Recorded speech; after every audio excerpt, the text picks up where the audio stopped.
নবব্যারাকপুর পুরসভার ১ নম্বর ওয়ার্ডে main road ইস্টে বহুতল আবাসনে ৩তলা স্টোর রুমে আচমকাই ভয়াবহ আগুন লাগে। ১ ঘন্টার মধ্যে আগুন নিয়ন্ত্রণে আনে। কোনো হতাহত হয়নি। স্টোর রুমে কোনো লোকজন ছিল না। বেশ কিছু কার্পেট, ফাইবার আসবাবপত্র ভস্মীভূত হয়েছে। খবর পেয়ে ঘটনাস্থলে ছুটে আসে নবব্যারাকপুর পুরসভার পুরপ্রধান প্রবীর সাহা, থানার পুলিশ, দমকলের ইঞ্জিন, বিদ্যুৎ দফতরের কর্মীরা সহ এলাকাবাসী।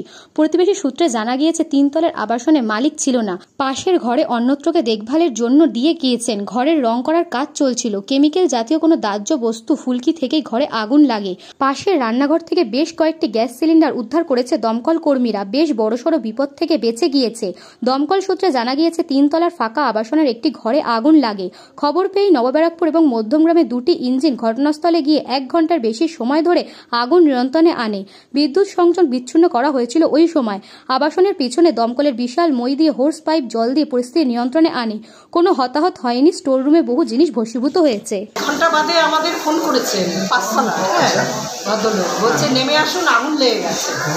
আমরা এখন নামছি, ধোঁয়া মানে ধোঁয়ায় যে মানুষের প্রাণ কি করে যায় এই মানে প্রথম উপলব্ধি করলাম। মানে আমি আটটুকুলেই মরে যেতাম।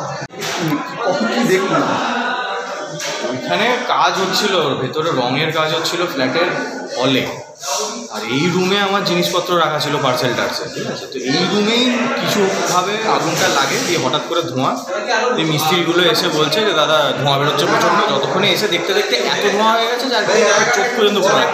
ঘটনাটা তো আমরা এসে দেখলাম ওই একটা ফ্ল্যাটের মধ্যে একটা রুমে আগুন লেগেছে। আচ্ছা, ঠিক আছে।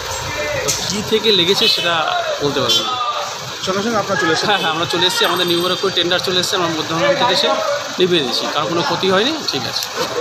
ব্যুরো রিপোর্ট, নিউজ বঙ্গ টাইম।